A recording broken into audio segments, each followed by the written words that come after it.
3, 2, 1. Fight's on.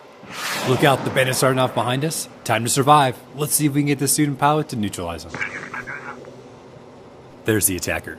He's trying to get in phase and in plane with us and shoot us with his gun or a heater. We have to slow down. We'll target 130 knots with a max performance pull. Now we're trying to get a lift vector pointed behind the bandit.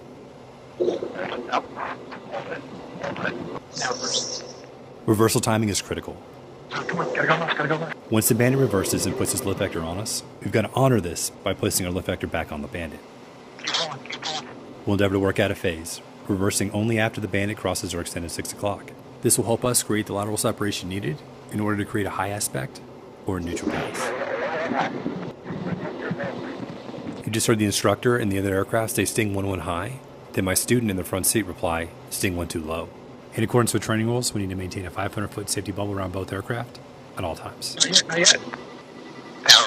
The T-45 Navy and Marine Corps jet trainer is very difficult to fly, specifically at slow airspeeds and high AOA or alpha, because the jet lacks a sophisticated flight control system like those found in the F-18 or the F-35 that help the pilot wrestle the aircraft. You see here, the pilot wants to turn left, the aircraft actually rolls off to the right and then goes back to the left. Overcoming this type of departure is one of the many challenges instructors face in teaching student pilots how to fly this jet. It is only one of the many skills these students will have to master in order to earn their coveted wings of gold.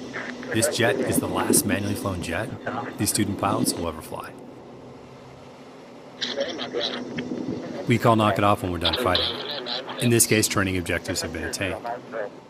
What you just witnessed was a BFM or basic fighter maneuvers set called the flat scissors, where both fighters start to beam each other at 200 knots. Signature move. The next set you're about to see will be a whole lot faster. We'll be at 350 knots, we'll still be in the defensive position. The attacker is going to be behind us, and then it'll count down from 1.5 nautical miles to the Fox 2 at a mile.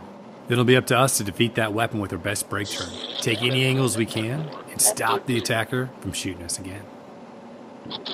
Alright, let's get to it. The student's giving it his best brake turn. You see me look over my right shoulder, trying to acquire sight of the bandit. In defensive BFM, you have to see the bandit to react. This is not easy, and always make sure the student warrior athletes continue to fight.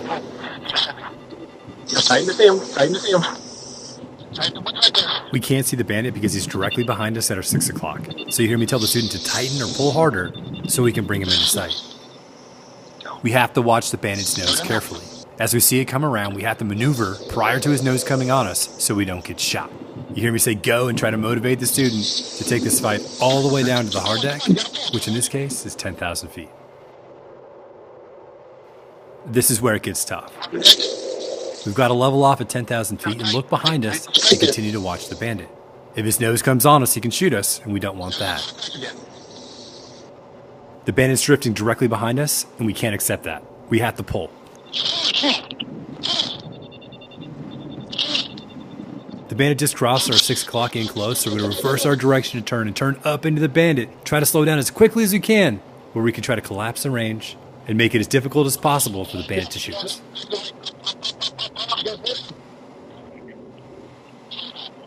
And now we're back into the flat scissors. Alright, not bad. Knock it off, knock it off. That was exhausting. It's a lot of work, but it's also a lot of fun.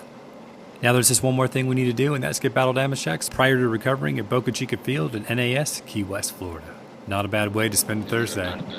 Instructing BFM is my favorite sortie in the T-45. Thanks for riding along. If you enjoyed the jam today, please let me know about it in the comments. Cheers. So good. Welcome to Growler Jams.